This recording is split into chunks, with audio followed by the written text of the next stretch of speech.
اب آپ کو بتائیں کہ تمام سیاستدان خلائی مخلوق سے امید لگائے بیٹھے ہیں، صرف پیپلز پارٹی عوام کی طرف دیکھتی ہے۔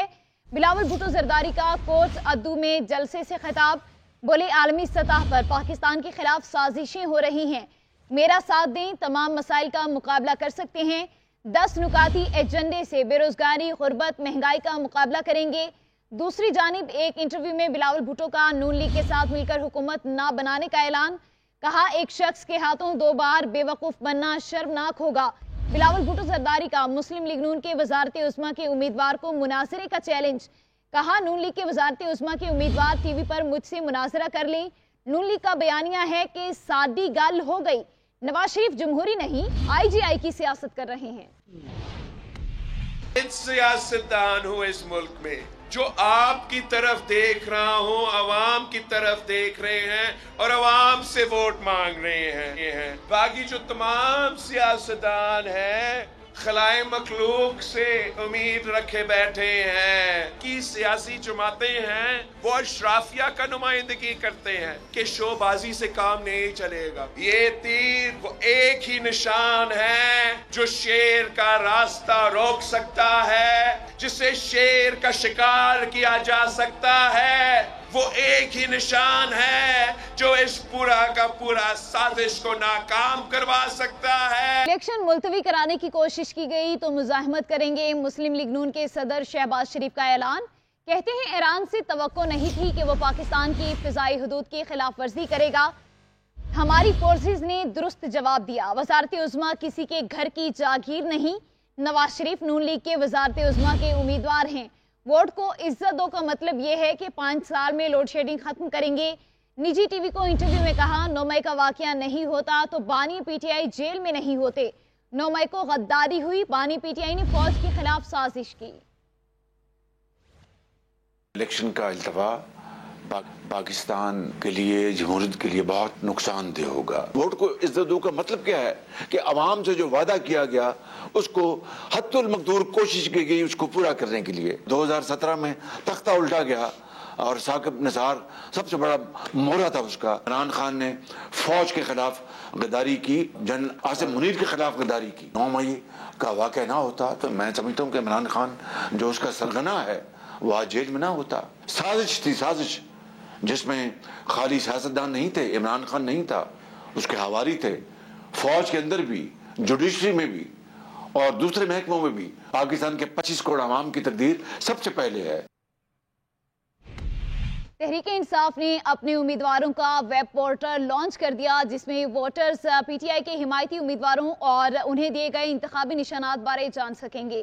پی ٹی آئی کی جانب سے جاری کردہ اعلامیے کے مطابق ویب پورٹل pticandidates.com پر اپنا قومی اور صوبائی اسمبلی کا حلقہ لکھیں تو امیدوار کا نام، نشان اور اس کا واٹس ایپ چینل کا لنک سامنے آ جائے گا۔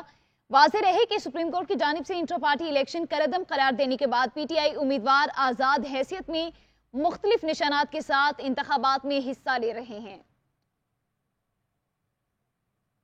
الیکشن کمیشن نے قومی اور صوبائی اسمبلیوں کے لیے پوسٹل بیلٹ پیپرز کی فراہمی کا عمل شروع کر دیا۔ سرکاری ملازمین اور ان کے اہل خانہ جو الیکشن کے دن اپنے متعلقہ حلقوں سے دور ڈیوٹی پر ہوں گے وہ یہ سہولت حاصل کر سکتے ہیں۔ تفصیلات لاہور سے عدنان بھٹی کی اس رپورٹ میں دیکھیے۔ الیکشن 2024 پوسٹل بیلٹ پیپرز کی فراہمی کے عمل کا آغاز۔ الیکشن کے دن اپنے متعلقہ حلقوں سے دور ڈیوٹی پر مامور سرکاری ملازمین اور ان کے اہل خانہ یہ سہولت حاصل کر سکتے ہیں۔ مختلف مقدمات میں زیر حراست قیدی اور ملزمان بھی پوسٹل بیلٹ ووٹ کے اہل ہوں گے۔ جسمانی معذوری والے افراد بھی پوسٹ بیلٹ پیپر سے اپنا ووٹ کاسٹ کر سکتے ہیں۔ پوسٹل بیلٹ کے لیے درخواست فارم پر ڈسٹرکٹ ریٹرننگ افسر کے دفتر اور الیکشن کمیشن کی ویب سائٹ سے بھی ڈاؤن لوڈ کی جا سکتی ہیں۔ جن ووٹرز کو پوسٹل بیلٹ جاری کیے گئے ہیں وہ پولنگ اسٹیشنوں پر ذاتی طور پر ووٹ ڈالنے کے حقدار نہیں ہوں گے۔ الیکشنز ایکٹ 2017 کے مطابق ووٹر کی جانب سے درخواست موصول ہونے پر متعلقہ حلقے کے ریٹرننگ افسر کو ایک بیلٹ پیپر اور ایک لفافہ بذریعہ ڈاک بھیجنا ہوتا ہے۔ اپنا پوسٹل بیلٹ حاصل کرنے پر ووٹر اپنے ووٹ کو مقررہ وقت کے مطابق ڈسٹرکٹ ریٹرننگ افسر کو بھجوائے گا۔ پوسٹل بیلٹ پیپر سے اہل افراد امیدوار کو 22 جنوری تک ووٹ کاسٹ کرنے کا عمل مکمل کریں گے۔ بلاول بھٹو زرداری آج لاہور میں جیالوں کا لہو گرمائیں گے۔ چیئرمین پیپلز پارٹی اپنے حلقہ انتخاب N127 ٹاؤن شپ میں جلسہ عام سے خطاب کریں گے۔ ٹاؤن شپ کرکٹ گراؤنڈ میں ہونے والے جلسے عام کی تیاریاں مکمل کر لی گئی ہیں۔ جیالو نے جلسہ گاہ میں ڈیرے ڈال رکھے ہیں جہاں ان کی مختلف خوابوں سے توازو کی جا رہی ہے۔ N127 سے بلاول بھٹو زرداری، نون لیگ کے عطا تارڑ اور پی ٹی آئی کے حمایت یافتہ ظہیر عباس کھوکھر کے درمیان کانٹے کا مقابلہ متوقع ہے۔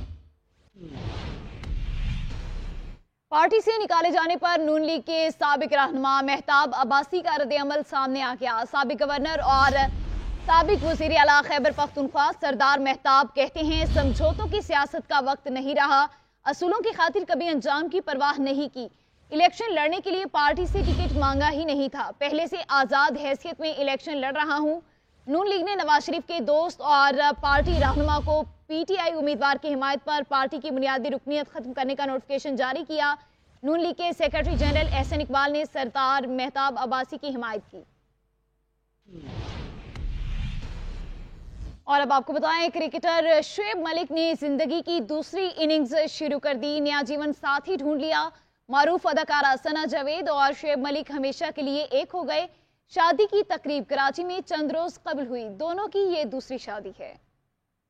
اینڈ باجا نہ شہنائیاں، شعیب ملک اور ثنا جاوید نے خاموشی سے دوسری شادی کر لی۔ شادی کی تقریب سادگی سے چند روز قبل کراچی میں منعقد ہوئی اور اس کا اعلان دونوں نے اپنے اپنے سوشل میڈیا اکاؤنٹس کے ذریعے کیا۔ اداکارہ ثنا جاوید اور ان کے پہلے خاوند عمیر جسوال کے درمیان تعلقات زیادہ خوشگوار نہیں تھے۔ 2020 میں ہونے والی شادی 2 برس بھی نہ چل سکی۔ ملک سے شادی کے بعد ثنا جاوید نے سوشل میڈیا پر اپنا نام تبدیل کر لیا۔ ثانیہ مرزا کے والد نے خلا کی تصدیق کرتے ہوئے کہا کہ ثانیہ مرزا نے خود شعیب ملک سے طلاق لی ہے۔ شعیب ملک کے دوسری خواتین کے ساتھ میل ملاپ سے خوش نہیں تھی۔ بڑھیں گے اور اب آپ کو بتائیں، معلومات بہت اہم اور مؤثر ہتھیار، اس سے احتساب کا عمل شروع ہوتا ہے۔ عوامی پیسوں سے چلنے والا ہر ادارہ عوام کو جواب دہ ہے۔ سپریم کورٹ وفاقی حکومت کے نہیں لیکن شیخ 19A کے تابع ہے۔ چیف جسٹس پاکستان قاضی فائز عیسیٰ کا سیمینار سے خطاب، کہا پہلے سوال کیا جاتا تھا کہ آپ کو معلومات کیوں چاہیے، اب اس کے الٹ ہے، اب ہماری مرضی نہیں کہ آپ کو کچھ دکھائیں یا نہ دکھائیں، فی الوقت جو اہم کیسز ہیں وہ براہ راست دکھا رہے ہیں، کوشش ہے ہر ہفتے زیادہ سے زیادہ کیسز نپٹائیں، دھوپ اور روشنی دکھاتے چلے جائیں تو معاشرہ تبدیل ہو سکتا ہے۔ سپریم جوڈیشل کونسل کو طریقے سے چلانے کی کوشش کر رہے ہیں، ہدف ہے کہ اچھے ججز تعینات کیے جائیں جو قانون کو اچھی طرح سمجھتے ہوں، صحافیوں کو حال دل سنائیں تو وہ کئی زاویوں سے لکھ دیتے ہیں۔ سپریم کورٹ کے جج جسٹس عطر من اللہ کہتے ہیں کہ اگر عہد کی خلاف ورزی نہ ہوتی تو پاکستان 71 میں دولخت نہ ہوتا۔ اسلام آباد میں تقریب سے خطاب کرتے ہوئے انہوں نے کہا تنقید کرنے والا بھی اگر اسی عدالت پر اعتماد کرے تو یہ عدلیہ کا امتحان ہے، تنقید ہر کوئی کرے لیکن عدلیہ پر اعتماد بھی کرے، جبکہ سوشل میڈیا کا اثر ججز پر نہیں ہونا چاہیے۔ اگر کوئی جج سوشل میڈیا کا اثر لیتا ہے تو وہ اپنے حلف کی خلاف ورزی کرتا ہے۔ اور بات کریں گے توشخانہ کیس کی۔ توشخانہ ریفرنس میں 2 گواہان کے بیان قلم بند جبکہ ایک پر جرح مکمل کر لی گئی۔ آئندہ سماعت پر نیب کے سلطانی گواہ انعام اللہ شاہ اور صہیب عباسی کے بیانات قلم بند ہوں گے۔ کیس کی سماعت 23 جنوری تک ملتوی کر دی گئی۔ تفصیلات اس رپورٹ میں۔ توشخانہ ریفرنس کی سماعت احتساب عدالت کے جج محمد بشیر نے اڈیالہ جیل میں کی۔ 2 گواہان کے بیان قلم بند، ایک پر جرح مکمل کی گئی۔ جرح دبئی سے آئے گواہ کے بیان پر مکمل کی گئی۔ گراف جیولری سیٹ اور بریسلٹ گھڑی کی مالیت کا تخمینہ لگانے والی کمپنی کے ملازم عمران نے بتایا کہ کونسل جنرل پاکستان کی جانب سے کمیٹی کو تخمینہ کے لیے اپروچ کیا گیا۔ کمپنی نے مجھے ان چیزوں کی مارکیٹ ویلیو سرچ کرنے کا کہا۔ میں نے ڈائمنڈ ڈیلرز اور جیولری آؤٹ لیٹ سے ان پٹ لینے کے بعد تحائف کی قیمت کا تخمینہ لگایا۔ گراف جیولری سیٹ کا تخمینہ 19.492 ملین امریکی ڈالر لگا۔ تخمینے کی رپورٹ کونسل جنرل پاکستان کے دفتر جمع کرائی گئی۔